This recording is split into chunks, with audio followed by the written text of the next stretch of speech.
Blog Talk Radio.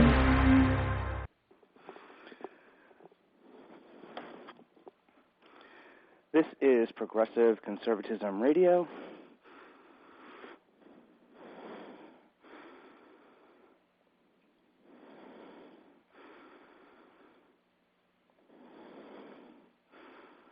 This is Progressive Conservatism Radio. I am Mark Radulich, your therapist for the partisan soul. I'll be your shrink for the next hour. This is the initial real broadcast of Progressive Conservatism. I'm a little nervous. Actually just ran up the stairs to go grab something. Didn't realize what time it was. This is what happens when you put show prep off to the last half hour. If you're just tuning in and you want to call into the show, this is live. I will take your phone calls. You can call in at 646-915-8862. You can also contact me by Instant Messenger, AOL Instant Messenger. That's Mark Kind, MarkKind 1976. Just getting set up here, folks. It's funny how time flies when you're having fun. It's amazing. As I was preparing for the show today, it's funny how you can, think all week long about a show, because I actually found out about Blog Talk Radio on Tuesday. Went over this whole thing with my wife, tried to figure out, what it was I wanted to do. Did I want to go on with this? How was I going to set up my show? And by about 20 minutes later, I said, what am I waiting for? Let me just start this process and get on with it. Next day, I called my friend, John, who will be with us shortly, and we talked about how the show was going to go. And all week long, I have been sending out emails and calling him and stressing out over this and just running around. And 2 minutes before the show starts, I'm running around the house grabbing things I should have gotten an hour ago, which just goes to tell you, sometimes, even the best laid plans of mice and men often go astray. All right, enough about that. What is progressive conservatism? Why am I doing this show? What am I going on about? If you listen to the news stations, whether it's mainstream or otherwise, and you read the news, it seems like there are people who pay attention and are very, very one-sided, very, very partisan, and while they may be reasonable people, it's very hard to reach them on something that doesn't go right off their party platform checklist. In other words, I remember when I used to go to meetups, I would be talking to people, who had, great ideas on taxes, they had great ideas on national security, and then you would say things like, and this is how I feel about the war on drugs, and all of a sudden everyone would go silent and treat you like you had the plague. The opposite would happen with very, very liberal people, is you'd be sitting there talking about, wouldn't it be great if we did this social thing, or, wouldn't it be great if we did that, and God forbid you voice an opinion on abortion, you'd be asked to leave the barbecue. So what is progressive conservatism? To me, the way I define it is the most pragmatic, cheapest solutions to affect the greatest number of people. That's always where I've been coming from. Instead of just going off a checklist or having this wide ideological belief that sometimes doesn't actually help people, I say let's go with the best solutions. Let's go with the most reasonable analysis, as Jon Stewart would say, and attack the problems from that venue. I started up my blog actually almost 2 years ago to the day. Just funny that I'm starting the radio show now. But after the 2004 election, up to that point, I had just been haranguing my friends and family about what I was thinking politically. What were some of the ideas that I had? And finally, one of my friends, I don't remember who at this point, said, look, shut up, stop sending us emails. If you really want to talk about this stuff, why don't you start up your own blog? And so I did. And from that time, while most of what I've covered has been things that I don't see being covered in the media, Iran, up until about a few weeks ago, it seems, North Korea, again, up until very recently, wasn't being covered as much in the news. You know, it was just Iraq. So I spent the last 2 years of progressiveconservatism.blogspot.com talking about what was going on over there and how it affects us here. I also covered Russia and its current political history, and I covered China. I also would talk about the war on drugs. I would talk about the environment. I got very big on the environment, which is sad because as conservatives, you would think that environmentalism, as Newt Gingrich will tell you, should be one of their primary causes. But because environmentalism and big business seem to be somewhat opposed to one another, you have a tendency for people in the Republican Party to just want to take money from big corporations, capital B, capital I, capital G, and not want to invest in legislation that will curb environmental degradation or addiction to oil. I have hit this topic at least once a week for the past probably for the past year, if not a little bit longer. I didn't really start talking about the environment until early 2005. So that's progressive conservatism. Trying to get past the partisan hackery, get past, speaking with lobbyist money, and just deal with the issues at hand. Reasonable analysis. That's what I'm on about. The other thing about being progressive conservative is I think I have a very unique position on the issues because I don't work in the political field. I'm a social worker and a therapist. I work at the bottom rung of society. I'm working with families that are very dysfunctional. I'm working with kids that are on drugs. I'm working with a population that is affected by the decisions made miles away from them up on high in Washington, D.C., in the state capitals. So I see what happens. You watch TV and you see senators and congressmen and the president, throwing barbs at one another and passing legislation that they think is okay. I actually work where it matters. I see the end result of these things. Good example, No Child Left Behind, probably a good idea in George Bush's mind. The people that wrote the bill in Congress probably thought, well, if we're going to be chartered to parent children and educate children, this is probably the best way to do it. And I would tend to agree with that. Of course, the federal government shouldn't have been chartered with parenting children to begin with. But we'll get to that sometime later. In any case, I actually work with the kids who No Child Left Behind actually affects. In Florida, they call it the FCAT, which is standardized testing. You can't move up a level until you pass the test, the FCAT. And then, of course, all the teachers do is teach the FCAT. And so you've got kids who are just kind of disenchanted with school, disaffected at home, and that makes up my population. So as a conservative, as somebody who is very high on national defense, very high on limited government intrusion, I really do come from a unique standpoint because most social workers will vote with their pocketbook. I'm going to put the people in power who are going to take as much tax revenue and put it in the hands of social workers. It's not my biggest concern. My biggest concern is the best solutions for the cheapest price, which goes against what a lot of the collective wisdom of a lot of social workers.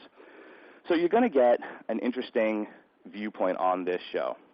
And where I fall down, I will have the Joe Trippi to my Howard Dean, or if you like, the Karl Rove to my George W. Bush, the one and only Reverend John, to back me up. You there, John? John?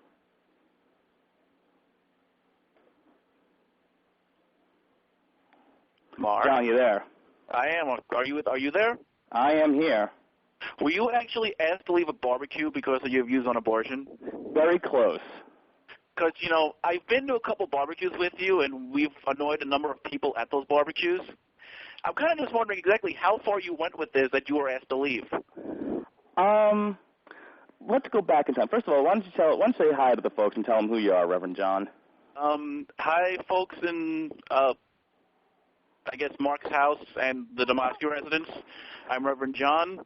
a little hungover, we're feeling okay, and let's talk some politics up in this piece. Okay. Back when I lived in New York, when I was going through Fordham, Okay. I used to hang out with some people, and they had friends, and it was sort of like the friends that orbited my friends.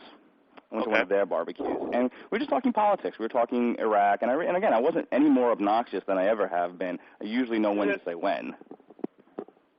Stop laughing, John. Okay. So, in any case, I went to this barbecue, and this happened actually a few times. And we were just talking, and it got to the point where they didn't like what I had to say. No matter how nice I said it, no matter how much evidence I provided, it was just, well, we don't like the fact that you're okay with the Iraq war. We don't like the fact that you have an opinion on abortion, and, you stop talking or leave. It was pretty much the attitude that I got. Much like that famous Groucho Marx song. Yes, I don't care what you have to say. It makes no difference anyway. Whatever it is, I'm against it. I'm assuming that's the one you're referring to? Yes, that would be the one. All right. So, how you feeling today, John? You say you're a little hungover. What did you do last night? A little bit. Watching the Ultimate Fighter finale where my boy, representing the 516, Matt Serra, won his little contest there and invented a drink called the Rear Naked Choke. It's a shot of 151 in Red Bull. Excellent. And I can't quite go into details because you did make me sign the no cussing clause on my contract. Mm-hmm. So let's just say it gets the job done. We have a fan that just wrote us via instant messenger. Do you remember Jill? Yes. Jill says, I hear ya. I'll listen as often as I can. Tell Reverend John he rocks. Woo! I got you a rock, fan. John. Awesome.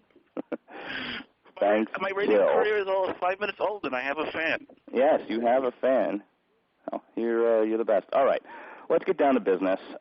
We have things we need to talk about, and the people are here to listen to us talk about politics, not about the Ultimate Fighter and Red Bull. So let's do. True that. All right, so the election was just this past Tuesday, and right now it's a week old, and the mainstream media has moved on, but I feel the need to unpack some of this. Okay.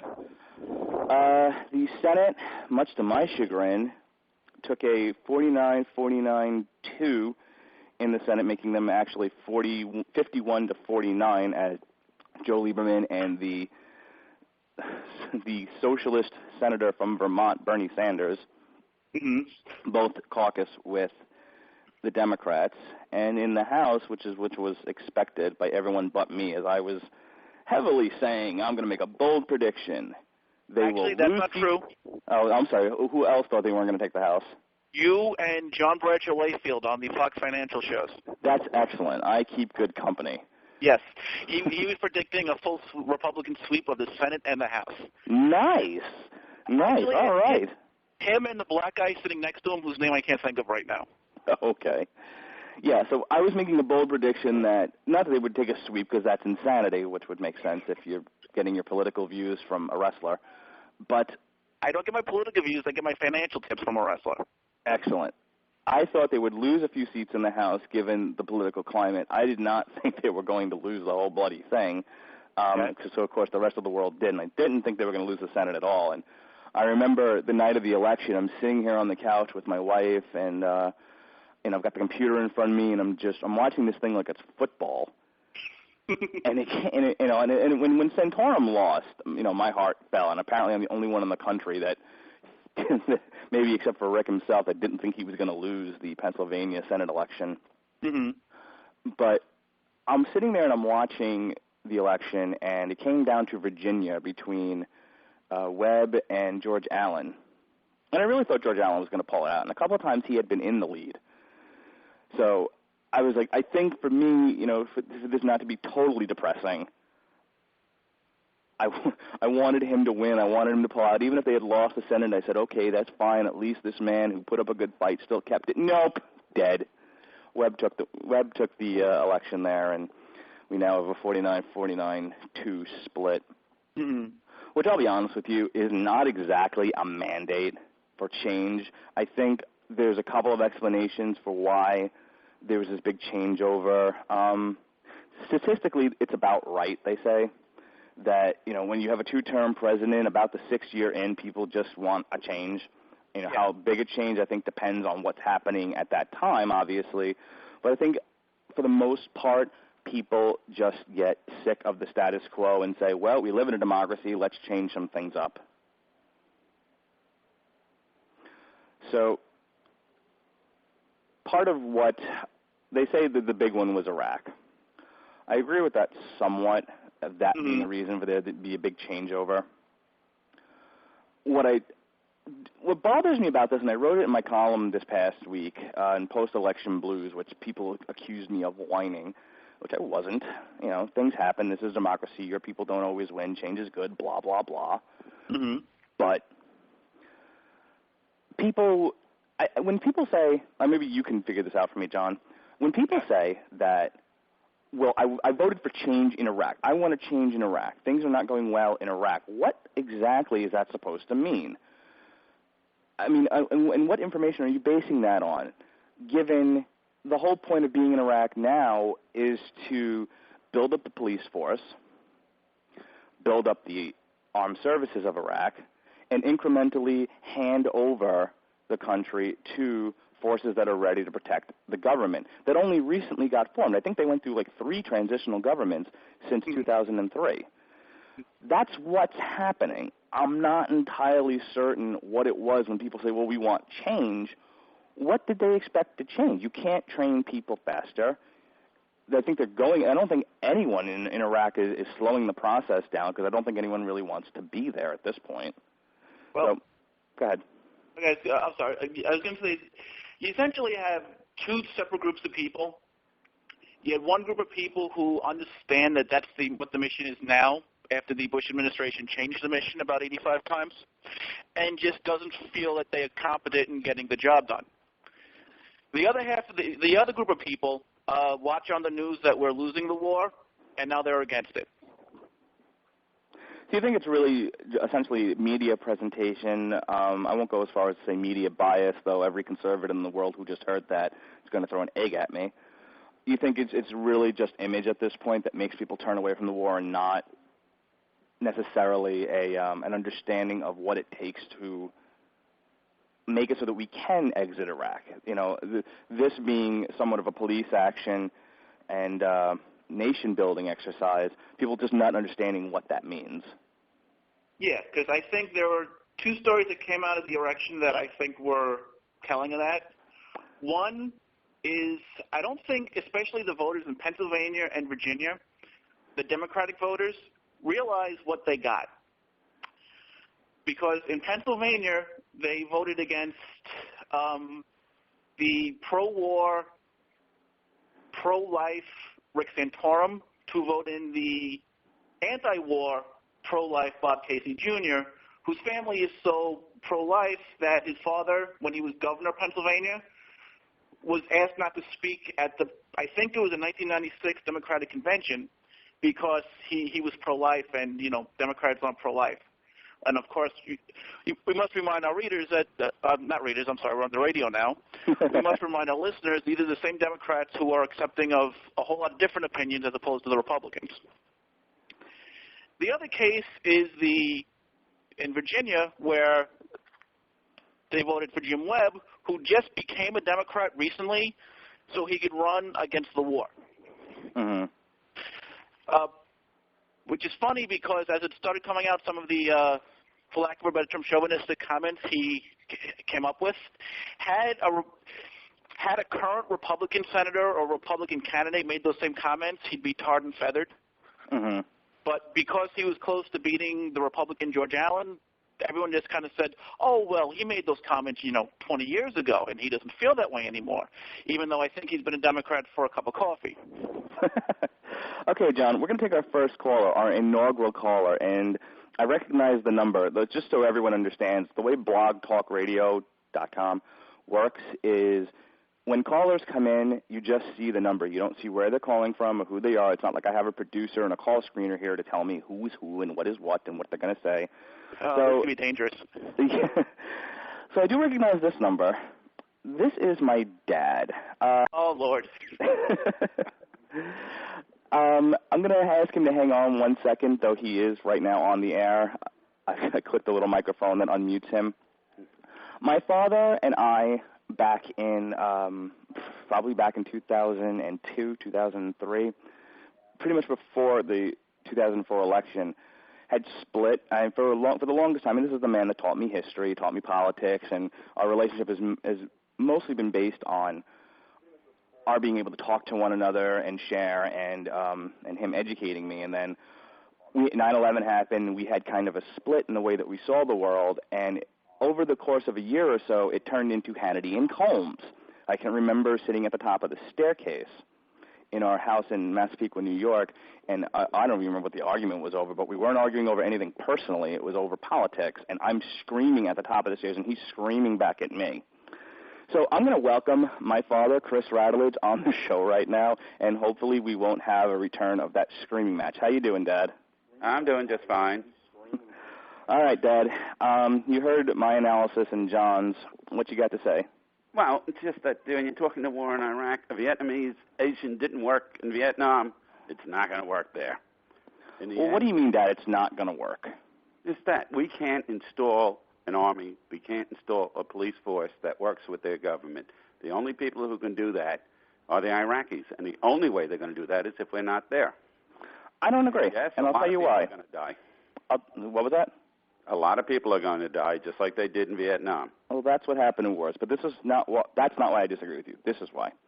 We're not necessarily installing anything. If you read up on the way Iraq is being presented, pretty much the entire year that Paul Bremer, the former, I forget what you call him, but Ambassador Paul Bremer, the former administrator of Iraq, his year there, he pretty much set up a provisional government to take over and do installation. And the only reason why we're still there is while the Iraqis come together and form their government and begin to implement their own military, we're there to protect them. Essentially, we're the shell, which is not necessarily, as I understand it, what happened in Vietnam. Different scenario. See, the unfortunate thing about Iraq, as near as I can tell, is while we're providing a shell around the government so that it becomes stronger, and we're providing somewhat of a shell around the police and the military, you have the terrorists that are there, Al-Qaeda, you have some of the angry Shia under, what's his face, the fat cleric, I can't remember his name anymore,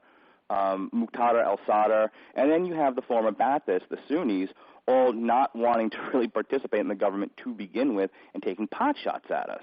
So it seems like we're losing because you have one dope with a grenade blows up a car and 2, 3, 4 of our soldiers die, and that's all you're seeing on television.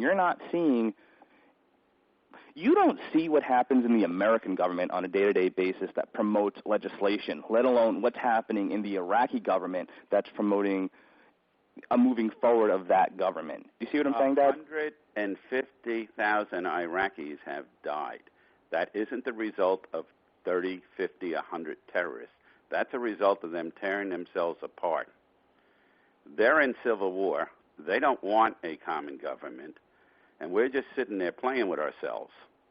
And what you're going to have is at the end of this, whether we leave next month, next year, or 10 years from now, they're going to get at each other's throats and kill each other because they don't want what we keep trying to force down their throat. Why do you say that, Dad? And let me bring John in here. John, do you agree with the assessment that my father's putting forth that the people living in Iraq, that would be the Kurds, the Shia, the Sunnis, those down living in the south of Iraq and the swamps, that they all collectively don't want democracy? More or less, yes. Okay, you feel the same way that my father does. Yes. I mean,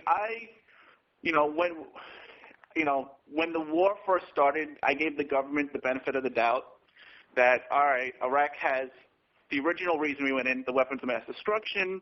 I don't want them using it on us, so send the military in to stop them. I don't think a single, U.S. casualty, let alone 3,000 of them, is worth it just so Iraqis can vote, build Walmarts, and buy Britney Spears albums, especially when they didn't ask us to go in there in the first place. Had the Iraqi people said, listen, we're sick of living under Saddam Hussein, help us, that would be one thing.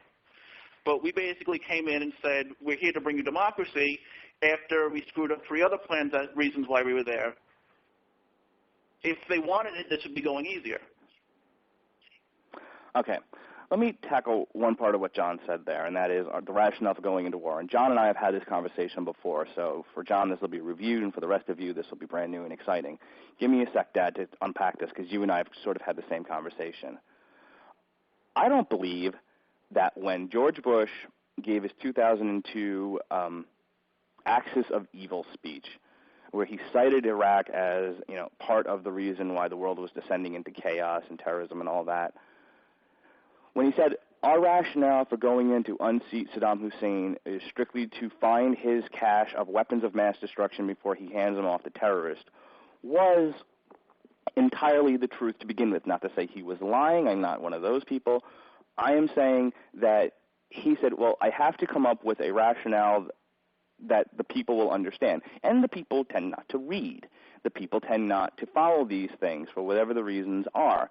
So if he gets up there and he says, look, 20 years ago when we started arming Saddam Hussein to go and fight the Iranians after the Islamic Revolution, we left him there with the weapons, and we really need to do something about it now while we have a chance. I've said this before. I believe that Dick Cheney and Don Rumsfeld, their primary reason for going into Iraq was to kill the monster that they created in Saddam Hussein. We took on Iraq as an ally to go against the Iranians after the Islamic Revolution, and then we left. The result of which, without getting into too much detail, was the war in Kuwait, the Gulf War as it's commonly known.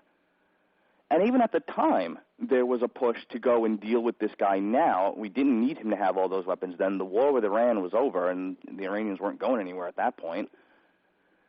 So we said, let's go to Baghdad. And I believe it was Colin Powell who told George Bush the first, if you go to Baghdad, you're going to stay there. Essentially, you're going to be a quasi-colonialist power.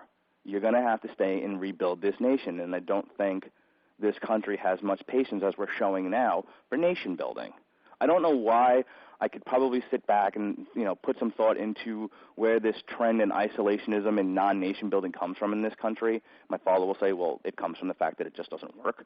I don't necessarily agree with that. But be that as it may, the American people, and I think George Bush the first figured this out, don't have the patience to tolerate nation building. And so once we pushed the Iraqis out of Kuwait, that was the end of that, and we set up the no-fly zones. My father knows a little bit more about this than I do. And we had a containment policy. Let's leave the government alone in Iraq, leave Saddam Hussein alone, and we'll just bomb them periodically and make sure that they can't do anything, except that during that time they were giving weapons to Hamas. They were giving weapons to the Palestinian terrorists that were fighting against Israel, and monetary payments to the families of suicide bombers in Israel. So it's not like, while it's a fallacy that Iraq was involved in 9/11, they were involved in terrorism. Would you at least agree with that much, Dad? I guess. I'm not sure about the weapon stuff, but I'll believe you since you said it. By the way, if there are other calls, I'll drop off. Right now there aren't, and I think once we finish with this, I am going to put you back. Okay. Hang up on you. I just want to get through this, make sure everyone has their say, because I don't want to be quite the talk radio show yet who is, hanging up on people and calling them stupid. Trying to avoid that if I can. Mm-hmm. So anyway, just to finish this up, because I don't know how much long John has with us too, I think at the onset of this thing, once Bush II and his cabinet came into power, they said, look, it's time to deal with what we should have dealt with back in 1991. But no one's going to buy that. People listening to this now may not know what I'm talking about. So, can you imagine George Bush, it's 2002, it's after 9/11, and he says, by the way, we're going to clean up my dad's mess, or we're going to clean up, Reagan's mess. No one would have wanted to do that. No one would have understood the point in doing it, even though it was the best thing to do. And so weapons of mass destruction. And, and again, we don't know exactly what there was, and this is where me and my father start screaming at one another. We don't know what there was when the intelligence agencies were saying there's something there. We don't know what, but there is something. And we don't know what happened to it afterwards. But it was enough for this man to say, well, let's go check it out. All right. Well, I don't agree with you on that. Yes, I know you don't. Going in, you know what the three reasons I believe they went in are? Oil, and oil? No. He went in to avenge his father, Rumsfeld to prove he knew how to win a war, and Cheney figured he could make money on it. I don't know so much about the avenging his father part, and for those people that don't know what we're talking about, Saddam Hussein tried to assassinate George Bush the First. I'm sure that was one of the things that pushed him, over the edge and saying yes, let's do this thing. But I don't know if that was the thing. Rumsfeld, being as I've called him, another McNamara, trying to prove that you can win wars with a smaller military, I think is an insane idea. But yes, but I don't know if necessarily that was the big impetus. I think it was an opportunity to prove it. I don't think he just kind of put his hand in the cookie jar and said, "Ooh, this country looks good. Let's try my experiment here." I think there was a lot of things that sort of came together as one long argument for why this was a good idea.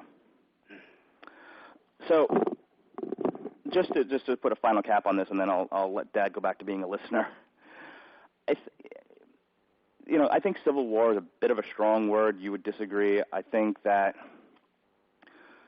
this is the sort of thing that takes time. And, yeah, a lot of Iraqis are going to die, but you know what? If we pull out now and just say, fine, have at it, I don't know if any more Iraqis are going to die than if we actually tried to finish. I mean, do we know yet what a finished exercise in nation building even looks like, or how long it takes? Because the last one that I'm aware of was Japan, and we started that by dropping 2 atomic bombs on them. We have Germany as another example, who did not go easily into our efforts to nation build, and that was again after we had completely obliterated the infrastructure. The problem with Iraq was, is you had semi-humanitarians running this thing. You had George Bush, who, if you read up on either the war in Afghanistan or the war in Iraq, did both with this mindset of let's not completely annihilate the infrastructure, let's not kill lots of people, let's try to save as many people as we can. And I think, while humane and nice, is a stupid way to fight a war. I think that's where you have all of this animosity by the average person who views this thing and says, well, I don't understand why we're not winning. Well, we're not winning because we're not doing it right. That's been my major issue with this thing, that while it's nice that you tried to save the infrastructure and it's nice that you tried not to kill people, that's not how you fight a war. And if you were going to fight a war, do it the right way, which is less humane. Go ahead, Dad. Finish up. All right. Last words are, remember we wiped out 2 entire generations of young men in both Japan and Germany. The average age of Iraqi is 19. Also, there were 350,000 American troops in Japan after the war, staying there. And that's just the Americans, not the British or whatever. You see us putting 350,000, 400,000 troops into Iraq? Well, that's the thing. You just made my point for me. Yeah. My problem isn't that we tried. All right, thanks, Ed. I'm going to hang up on you, okay? All right, bye. My point is not that we tried and that we are continuing to try, is that we're trying and we're not doing it right. That's my point on all of this. What do you think, John? I can agree on that. Mm-hmm. I think the administration was so bullheaded that, their way is right. They weren't even listening to members of their own party who pretty much agreed with you and who actually had combat experience. Mm-hmm. Because John McCain, Chuck Hagel, John Warner from Virginia, Lindsey Graham, and 4 Republican senators who all actually have fought in wars before, so they knew that this didn't work.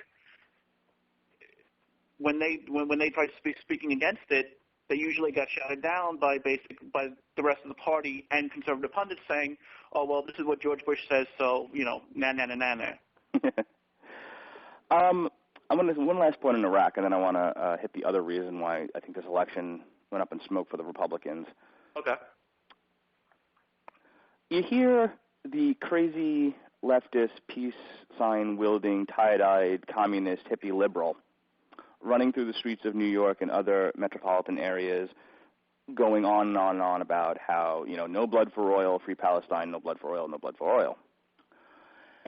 And there's, to a certain extent, though these people don't seem to realize it, there is an oil stake in Iraq. It was part of the reason why when they said, let's do this, let's not completely blow up the infrastructure. because they were trying to preserve the oil in Iraq. Now, were they trying to preserve it for, for altruistic ideas? No. There's always a control, of resources factor in any movement that you make. You're never going to, you have to read this book, Internal Combustion by Edwin Black. I'm going to talk about it more next week. But the whole first part of the book is about how wars have been fought and systems of government have been set up just to control whatever the resource was. It used to be timber. And then from timber it went to coal.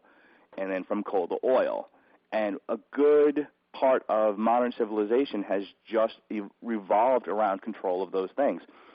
Cities themselves were built near the waterways for just that purpose. You needed to control the natural resource in order to promote your civilization, your government. So, yeah, was there a stake in the oil in Iraq? Absolutely. Was there an attempt to control it and to, it's not like the people I used to work with at St. Vincent's who, he just in there to get that oil. He just want that oil. Like George Bush was going to run into Baghdad with a shovel, and just start digging up this sand and, and start bringing out, buckets of oil with him. Not quite. These are the same people who were freeing Tibet a couple years ago. Yeah. I'm going to take another caller here. This one, I think this is my other dad. Hello, caller. You are on the air with Progressive Conservatism. Who am I speaking with? Hi. Bob, is that you? Bob Rhoda, and I'm calling to tell John and Mark good luck, and I'm listening to your station. All right. Thanks, Bob. Okay. Talk to you later. Bye. He's a little nervous. A little bit. I'll take well wishes. That's fine. Anyway, getting back to the election. So that's that. Yeah. Was there a stake in an oil? Obviously, but I mean, there is nothing in this world moves without an attempt to take a stake in whatever resource is in need at that time. But they could have done that anyway. They could have done that by annihilating all the Iraqis altogether, committing genocide, and setting up a colony in that in Mesopotamia. There was all kinds of ways they could have gone in to control the oil. They chose to give the Iraqis their independence in the vein of nation building, and yes, that comes with a price. But moving on. The other issue with this was Republicans not acting like conservatives. I think many people, and this is where I fit in, because I certainly did not vote on Iraq. If it had, I would have had no problem voting Republican, because I don't think putting the Democrats, who don't want to be there at all, in charge of running the war was such a hot idea. But no, my problem was you had Republicans for the last few years not acting like conservatives, not doing anything, as near as I can tell. I think you had people in Congress who, I'll give you the perfect example of this. Why it took 2 weeks before the election to put up the freaking border fence in Mexico. That should have been day one when Bush got into office. But of course, everyone thinks that Latino voters are this monolith. Of if you don't let all of our various cousins into the country for free, we're not going to vote for you. And that's not the case. Most people who have gone through the immigration process, most people who have come here legally get upset, and almost everyone will tell you this on the right, when you just after they've done the hard work of becoming naturalized citizens, you just throw open the doors and let any Tom, Dick, and Jose in. And so as sort of throwing a bone to the voters, as sort of a beg for votes tactic, you put up a fence 2 weeks, or you say you're going to put up a fence 2 weeks to keep out the illegal immigrants. I mean, that's not showing that you've got the conservative base on your mind when you propose legislation. That's saying you're begging for votes. John? Yes, I agree. Okay, good. I'm glad you agree.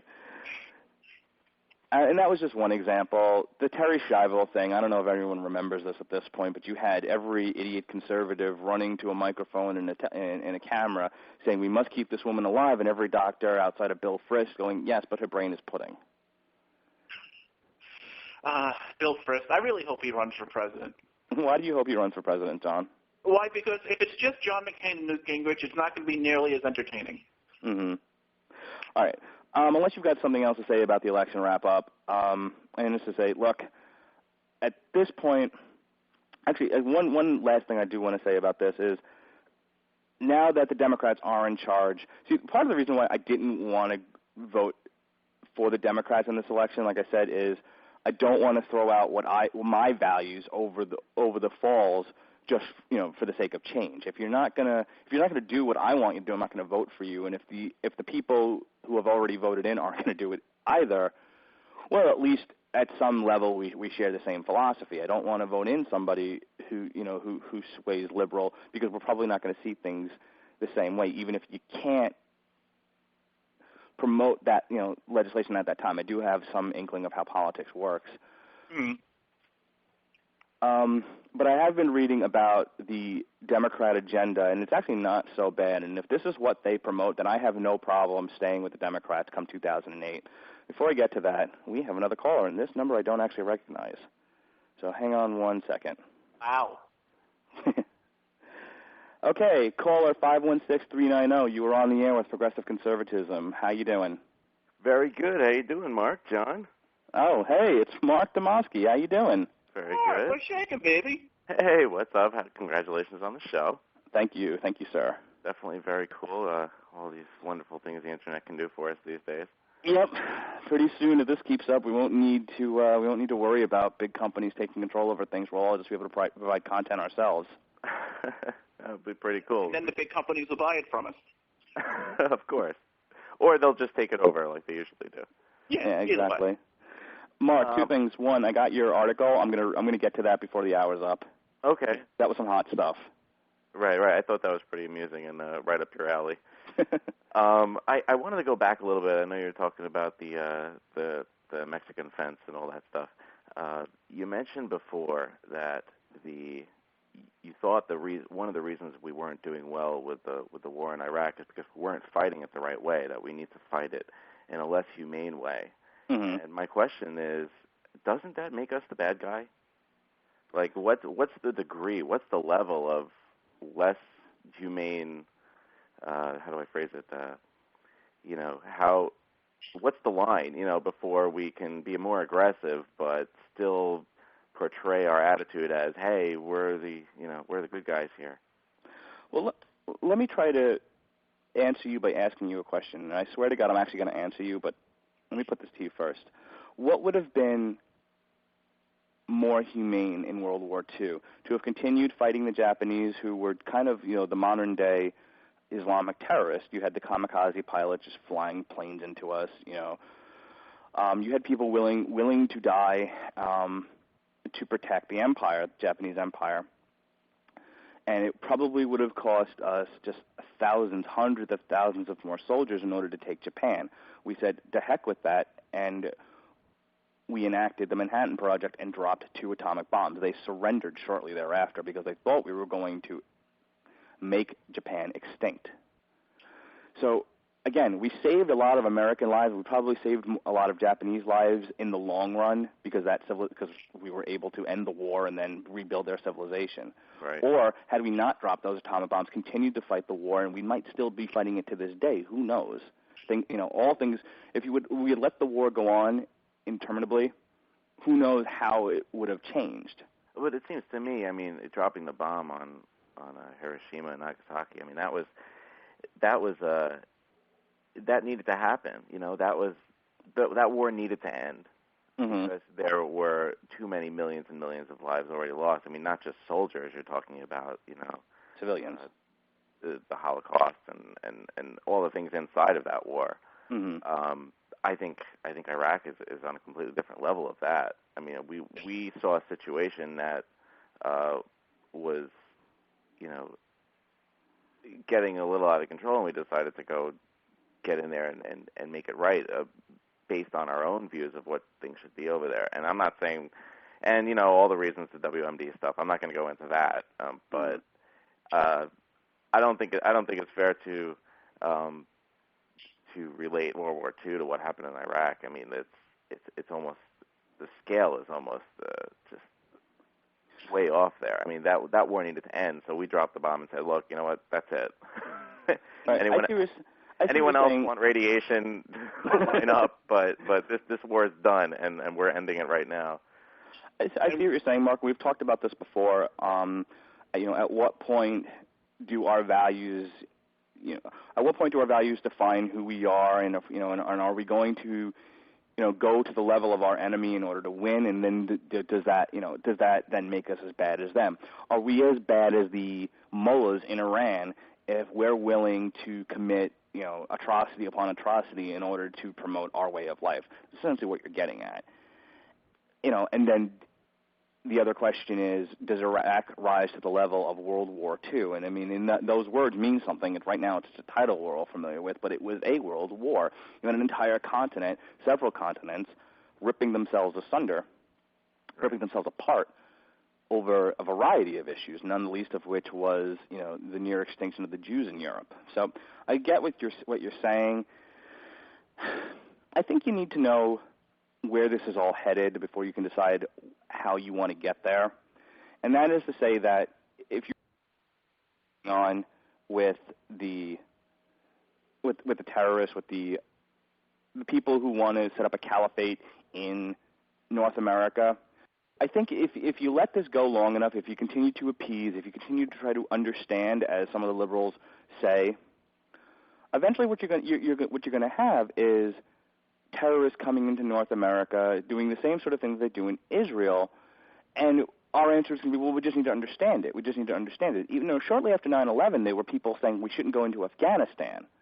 There isn't a real consensus of opinion on what we should do to stop Muslims from essentially, and I hate to say it this way because it sounds absurd, but try to take over the world. That's what they want. If you read up on what a lot of, I would say, far-right Muslims want, they want to see one religion encompass the entire world, and that is Islam. Now, what do you do to stop that, Mark? And I'm going to put this back on you. At what point do you say this needs to end?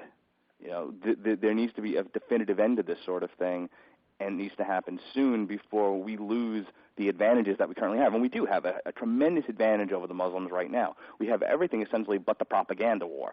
That we're losing hand over fist. Right, but the problem I see is that you can't drop a bomb on an ideal. No, you can't, but you can destroy a lot of the infrastructure along the way. And while you're rebuilding, you can re-educate people. But in doing that, a lot of, I guess, look, there doesn't seem to be a right answer really, morally, and that's been my problem with the whole war and the whole everything that's been going on in the past few years. It's just we need to keep some kind of peace there, because if we didn't get involved at all, eventually things would blow up into World War III over there. Mm-hmm. And it's possible that things. It's possible depending on your view of history. But go ahead. It's possible that World War III will happen anyway. Whether or not we do, or because we got involved, who knows what the history books are going to say next chapter. But it just seems to me like, there's just, going back to the original question, there's just this really shaky line between what we have to do to get things done and how we're viewed in the rest of the world, and our worldview already, just seeming like it's so negative. I will tell you I'm less concerned, and I don't know if John agrees with me on this. I'm less concerned with what the world thinks of us, give the best example of this would be the European Union, France in particular, Germany. You have people there who will state a value-centered opinion about the United States. The United States is bad. We're an imperialist nation. We do bad things, and do the exact same thing that we do, and it not get covered in the news, or they'll say these things about the United States so that if we back down, they can then replace us. I mean, you have a country in France that gives weapons to perceived threats to the United States, and then says we're the aggressors, we're the ones not promoting peace. There's more examples than that, but my point being that sometimes it's easier to take a pot shot at the United States so that you can then reap the benefits of us backing down off whatever the accusation is. You see what I'm saying? Yes, yeah, so it's sort of like we're the only ones doing something, so we're the butt of all the comments.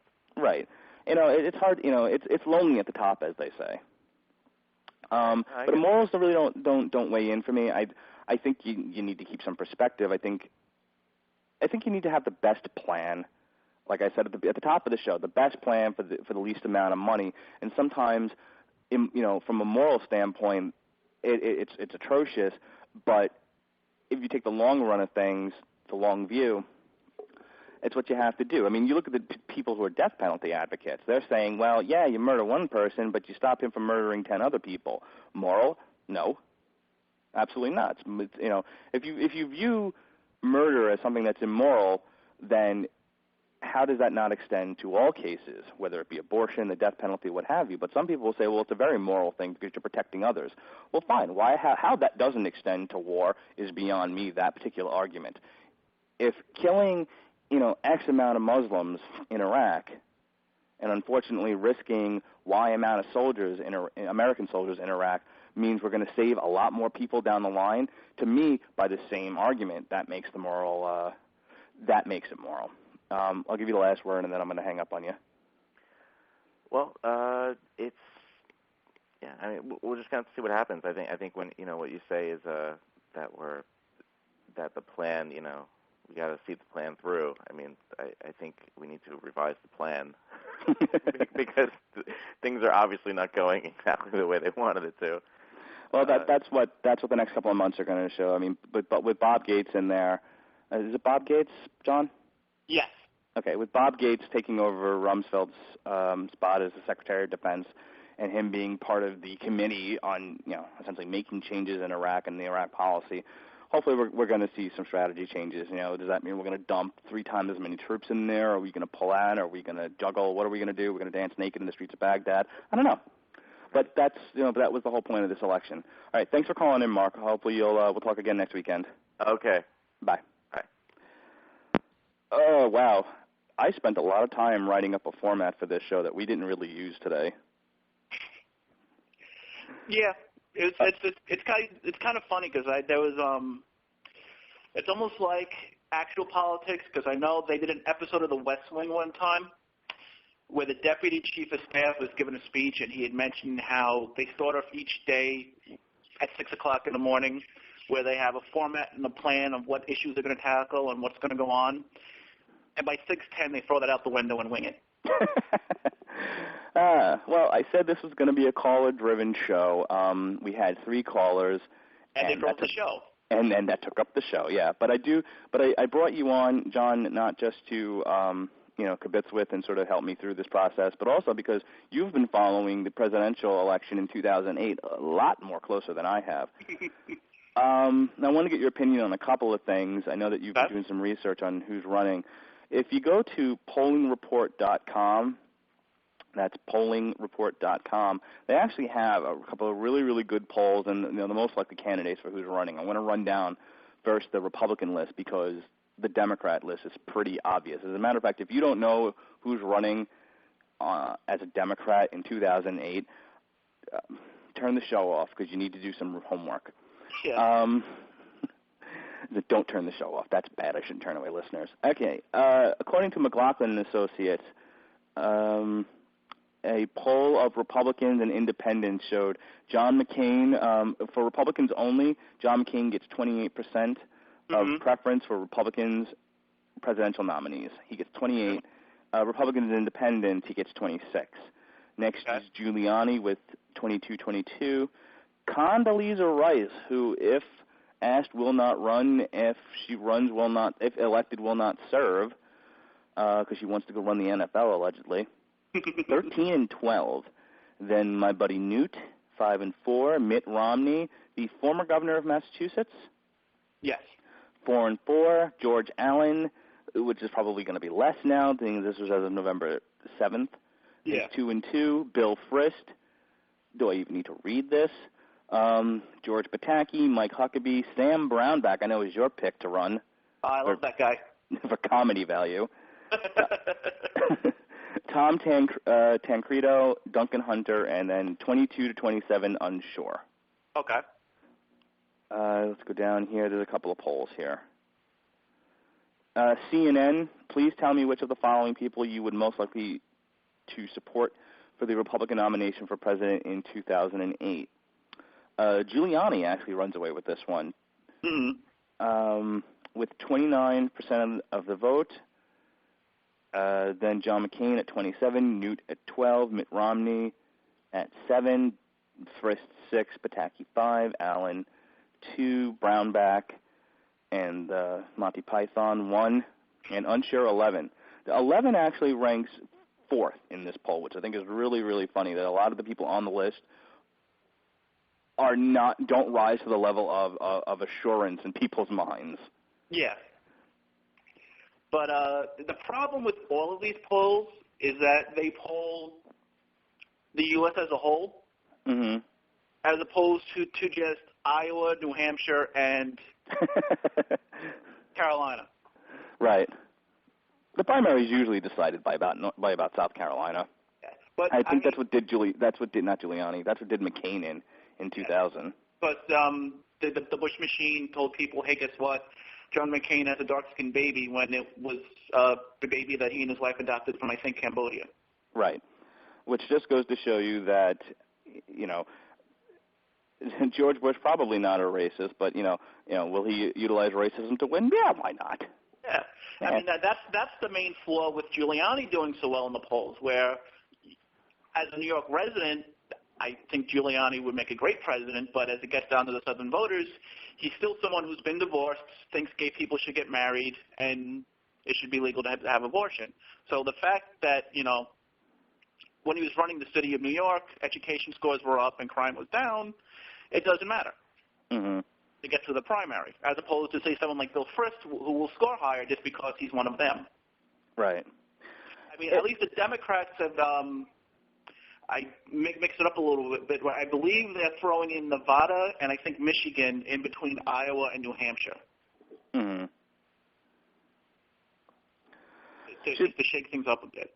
Yeah, it should be interesting. I mean, right now, really, there's really only 2 viable candidates that can win both the primary and a national election, just no matter who runs against them, and that's John McCain and Newt Gingrich. And Newt Gingrich does pretty well in these polls. He comes in about 3rd almost the entire way down. I'm looking at the WNBC Marist poll. He's 4th. I mean, you got to take out Condoleezza Rice because the odds are she's not going to run. As much as I would like her to run, she doesn't want to run. Yeah, she's only said it about 87 times. She's not running. But the news decided that she should run. Therefore, if she says she's not running, she's being coy. So you figure that right now the 2 people who are actually running, who are viable candidates, are Gingrich and McCain. And like I said, Newt tests pretty well. Problem is, if you're a Politico, you still remember who Newt Gingrich is. You know about him. You might have even read his book, as I did last year. I reviewed it on my website, progressiveconservatism.blogspot.com or markradledge.com if you can't remember that. And I actually liked his book. I mean, here's a guy who, like I said, he's a conservative who recognizes that without the environment there is no government to be conservative about. He apparently was also high on the environment back when he I think it was when he run out of Georgia, as I recall. Yeah, I believe so. Yeah, I think he was a congressman from Georgia. In any case, his book at least made him sound pretty fair-minded, as far as and he also has his history with Hillary, though. Now, I'm not talking about when Bill was in the presidency because that was a disaster. I'm talking about when I think it was last year they worked together on a national health care plan of some kind. Do you recall, John? Yeah, it was basically to cut down on the paperwork. Mm-hmm. And you get like some kind of centralized computer system that has everyone's medical records. Mm-hmm. Not sure what happened to it, but right. I haven't heard much about it, but I'm sure you will if he's serious about running. Cook Political Report, like I said, he runs 3rd, and this time he runs 3rd without Condoleezza being in the race. Mm-hmm. Without Giuliani, he runs 2nd. Yeah. Pew Research, again, without Condoleezza, he runs 3rd. So right now the easy call on the Republicans is John McCain and Newt Gingrich. Though you had some thoughts about the Democrats, which there's only 3 to talk about, to be perfectly honest with you.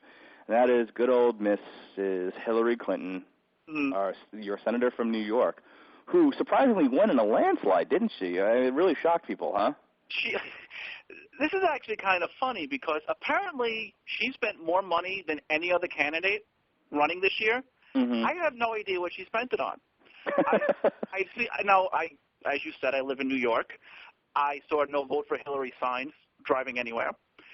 There was one commercial.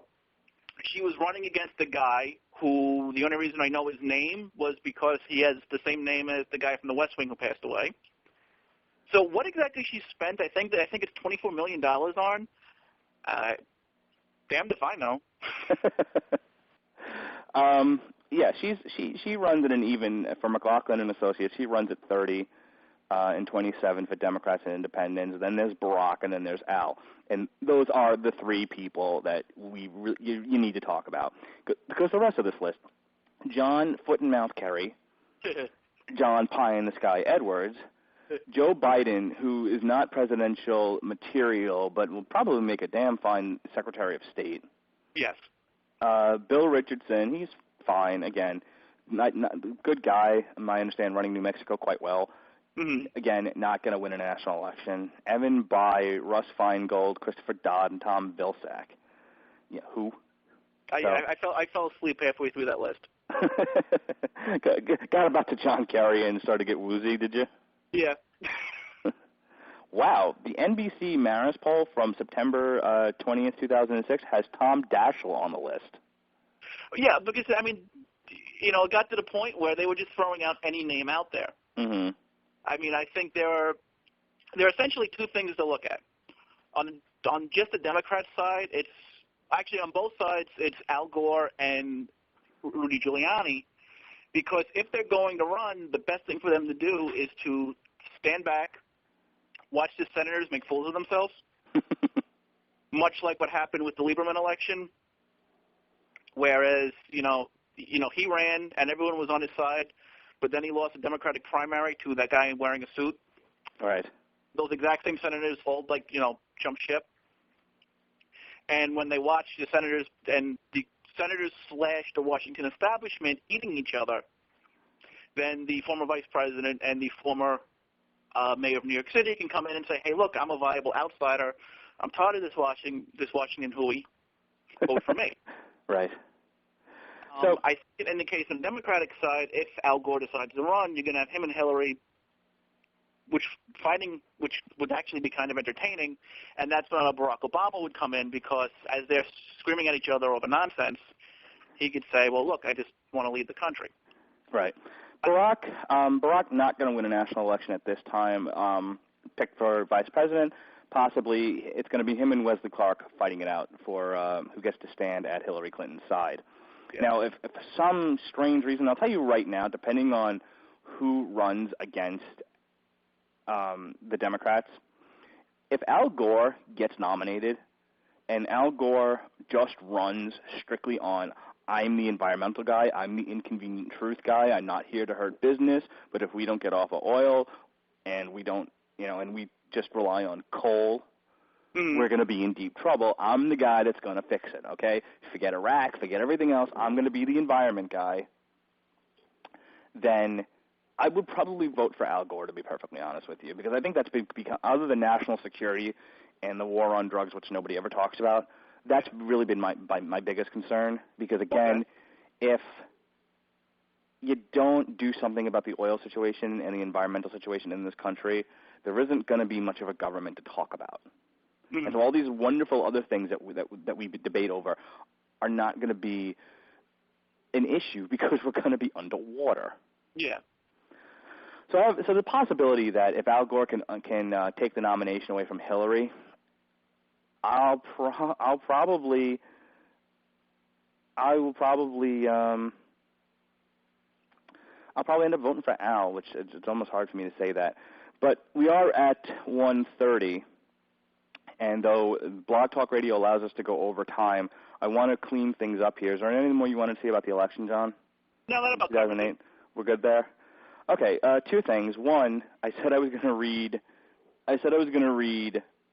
the article that Mark sent me. And if you could just hang on for a few more minutes, John, I want to read this to you. Okay. Because it's pretty fun stuff. Sorry, Mark just sent me an instant message. I agree, but President Gore just doesn't have a pleasant ring to it, though. That's true. If it wasn't for image and aesthetics, this country would be a much different place. President who has a nice ring to it? Yeah, he just says President Gore doesn't have a nice ring to it. It doesn't.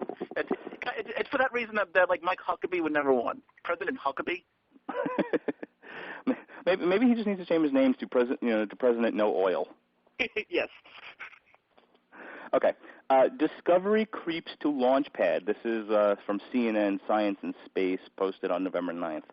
Cape Canaveral, Florida. Space Shuttle Discovery was moved to the launch pad Thursday to await a launch that could be as early as December 6th, an effort to avoid potential New Year's Eve computer glitches. The worry is that shuttle computers aren't designed to make the change from the 365th day of the old year to the first day of the new year while in flight. NASA has never had a shuttle in space December 31st or January 1st. Okay. Quote, we've just never had the computers up and going when we've transitioned from one year to another, says Discovery astronaut Joan Higginbotham. We're not really sure how they're going to operate. Didn't we go through this once already? I believe so. Let me get this straight. NASA doesn't have a computer system that knows, that can go from one year to the next, but they can actually put a rover on the moon. 13-year-olds who have rich parents that don't pay attention to them probably have computer equipment that can get that done. That's the sad thing. This is why I hate NASA. John, are you going to stay with me to the end here, or are you going to hang up? I actually have to get going now. Okay. So I will say best luck on the rest of the show. Thank you, sir. And we will commit when you're done. All right. I'll talk to you later. Bye. One last thing I'm going to do on the show. I promised I would do this on my blog this Friday, and just life got in the way, and I didn't get a chance to. But I'm going to promote and review shortly this book, Stepping Up, Make Decisions That Matter by Timothy Dobbins. It was a great book. I'll read you the inside jacket here. What does it mean to step up? We are presented with choices every day. We make decisions, and these decisions have consequences. Choices, decisions, and consequences. The sequence happens to us each day in every part of our lives. This is a business book about the business life. And that's a pretty accurate description of it. Timothy Dobbins, who's somebody I met actually on MySpace, nice fella, sent me this book to review. He is, as it says here in the back of the book, the founder and president of an executive coaching firm. His clients include businesses, governments, and nonprofit organizations and individuals. He is a fellow of the British American Project, affiliated with Johns Hopkins School for Advanced International Studies, and is also a fellow at the Wharton School's Executive Education Program in Philadelphia, Pennsylvania. He is the author of Business Companion and Communication Phrasebook, published in 5 languages, and the original author of an Audible program entitled Making the Most of Change. Stepping Up is a book about essentially making decisions and making the best decision for you at that time. He splits the book into several chapters about the kind of decisions that you can make, and they're titled Stepping Up. Hang on one second. Stepping Up, Stepping on Someone. Where is it? There we go. Standing still, stepping aside, stepping back, stepping on someone else, or stepping up. And what it means to step up is not to be threatening or anything like that, but essentially when you are challenged, to not shirk in the face of challenge, but to rise to that challenge, to make a decision that says, I am going to do the right thing despite whatever issues may arise. That's essentially stepping up, and I think it's good advice. Standing still essentially means is to do nothing. He presents several scenarios in which somebody stands still in the face of a decision where they could have stepped up and bad things happen. Stepping aside, essentially shirking your responsibility and throwing it on somebody else, something I have to deal with a lot where I work, which is no one wanting to take the ball and run with it. They just put the responsibility on somebody else. Stepping back, much like the other two, stepping on someone else, essentially making your bones in the world by making somebody else suffer, that sort of thing. I will get more into the book on my website, progressiveconservatism.blogspot.com. I'll have a written review up this week. I really enjoyed this book. It's short. It's to the point. Timothy Dobbins does a great job of making realistic the idea that when presented with a challenge, you need to rise to that challenge. This is something that I tell the kids that I work with every day. He talks, as a pastor actually, he talks about the difference between objective and subjective morality, that being just because you didn't get caught doesn't make it right versus you do the right thing even when no one is looking. There's a lot of that latter part in Stepping Up, and I would highly recommend it. That is Stepping Up by Timothy Dobbins, Make Decisions That Matter. The last thing that I wanted to do is I want to throw a plug out there for 411mania.com/politics. These are the good people that syndicate my work from progressiveconservatism.blogspot.com, and it's also the source of where I get a great deal of my email. A couple of emails that I wanted to address. I won't give them names because I don't know if people want me reading their names over the air, but a couple of things that I was sent that I wanted to address. One person said that voting for ideology is stupid.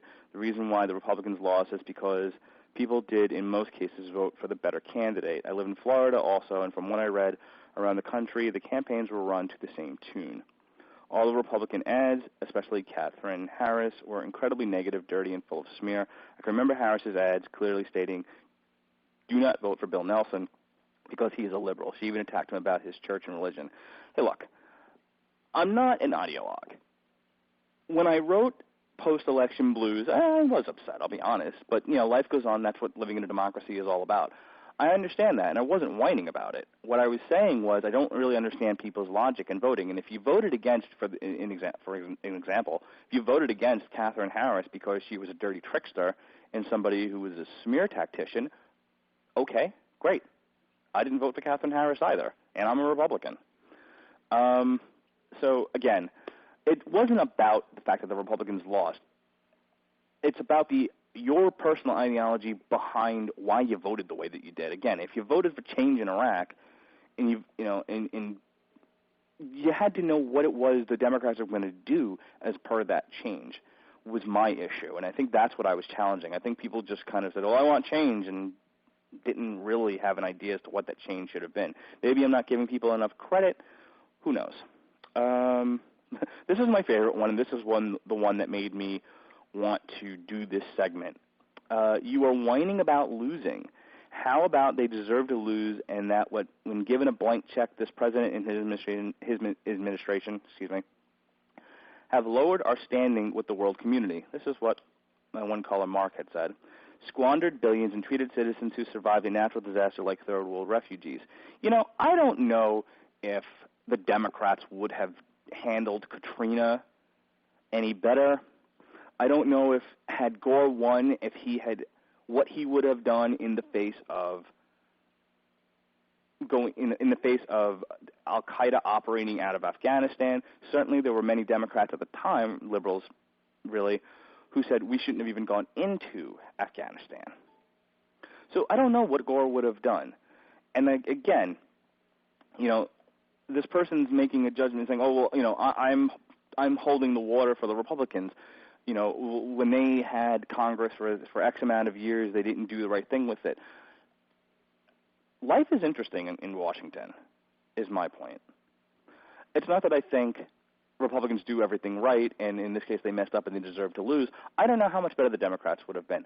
I do know that socially, on social issues, I don't share the same point of view as many liberals, something I'll get into in later shows. And if you read my column posted on either 411 or progressiveconservatism.blogspot.com, I wrote kind of sort of a tongue-in-cheek article about what some of my political beliefs are. It was the Mark Radulich for President/Senator/XXX Grand Poobah article.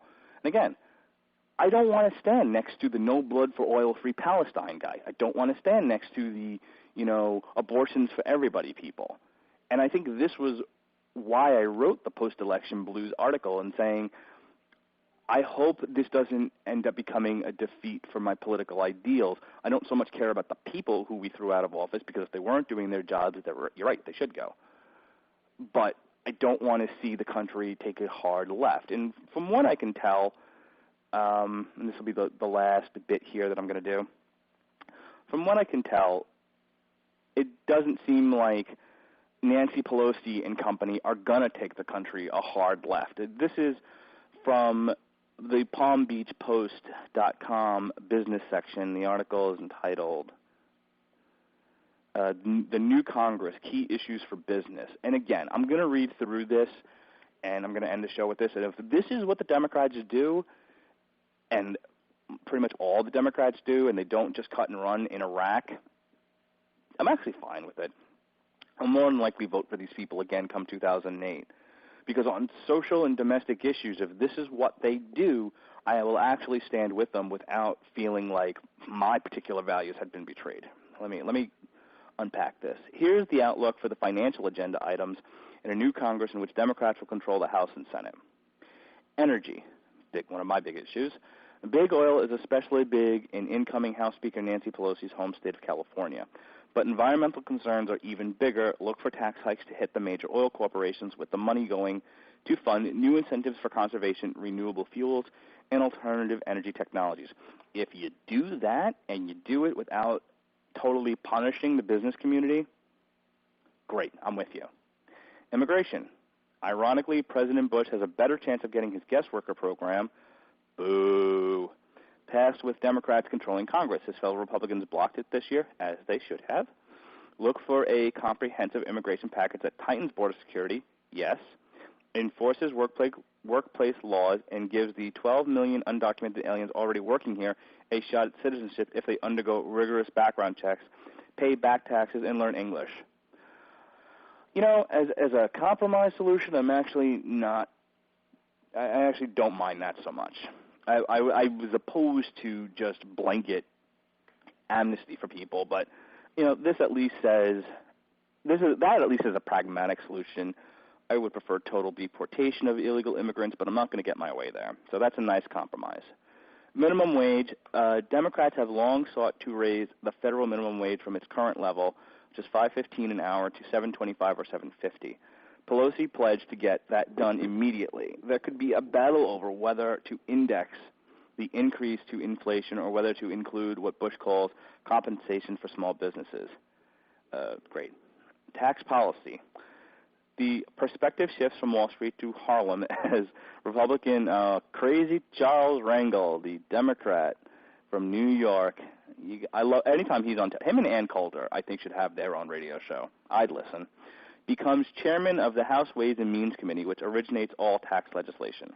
Rangel said Wednesday he wants to extend child credits and marriage benefits, which is good, but you will probably see a rollback of some of the tax cuts for people with very large incomes, said John Irons, Director of Tax and Budget Policy for the left-leaning Center for American Progress. I agree with those that say if you roll back the entire tax cut package, that would be a disaster for the economy, but I think from what I've gathered, you had Chuck Schumer on the O'Reilly Factor the other night saying, we just want to close some of the loopholes. Fine. If there are uncollected taxes out there and they're proposing means to get those taxes, great, do it. But I think they should leave the current tax cuts alone. Technology. A key item on Pelosi's agenda is providing Americans with speedier and cheaper broadband internet connections. Tech industry leaders also hope that Californians will be sympathetic to their agenda, which includes renewing the research and development tax credit, increasing the supply of HB1 visas for highly skilled foreign workers, and providing more funds for scientific research.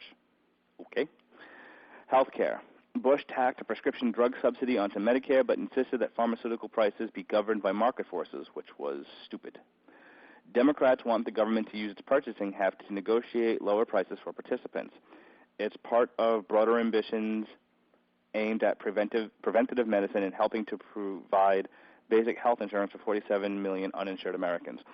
I actually think, I don't like the fact, and I understand the science and technology rationale behind market forces controlling the prices of and the creation of drugs.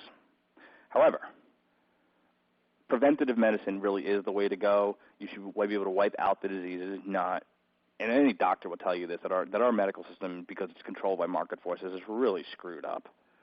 So again, if they can actually do this, if we can have access to more preventative medication as opposed to what we do now, I'm all for it. And lastly, Social Security. Pelosi pledged to work on protecting its protecting it every day that we are here. Translation, no quick fix. Though Bush said Wednesday, hopefully we can get something done on Social Security, the Democratic victory likely means that the end of his hopes for letting workers divert part of their payroll taxes to private investment accounts. Look, I don't have a dog in that hunt. I think it needs to be fixed. If it gets fixed, great. If it doesn't, the Democrats will have dropped the ball on that. But, it's hard to say because they were so obstructionist the first go-around with it that it's hard to say whether or not they have really good ideas for fixing Social Security or if, they were just obstructing just so that because they didn't like the whole private investment account idea. So, again, being a pragmatist first, if the Democrats actually do most of what they said there, I'm perfectly fine with it. And as a pundit, I'll support the Democrats in their efforts. My problem with it is, for the longest time, you've had Democrats promoting a lot of the no blood for oil, far left, MoveOn.org, abortions for everybody agenda, and again, subjective morality, to me, seems to rule the values of the Democrat Party, and that's not something I can stand with, and it's partially why I stand with the conservatives. If they can be pragmatic and do the best things for the country, I don't have a problem as an independent person, switching to voting for them. I wasn't convinced of that in this election. In this election, it just seemed they ran on no Iraq, and that, to me, was not something to get my vote. Okay, I had some other things here, but I am running into the same problem that many radio hosts run into, and that is I packed way too much stuff into an hour, which is why we're almost at an hour and a half. I invite you to listen again next Sunday at 12:30. We're going to try to end on time. If not, I'm going to go to 2 o'clock again. I'll probably have John with me. I invite people to call in. This has been Progressive Conservatism on the radio. You can find me at progressiveconservatism.blogspot.com or markradledge.com. You can also read my writings at thebloggerNewsNetwork.net or 411mania.com/politics. I appreciate you for listening. See you next Sunday.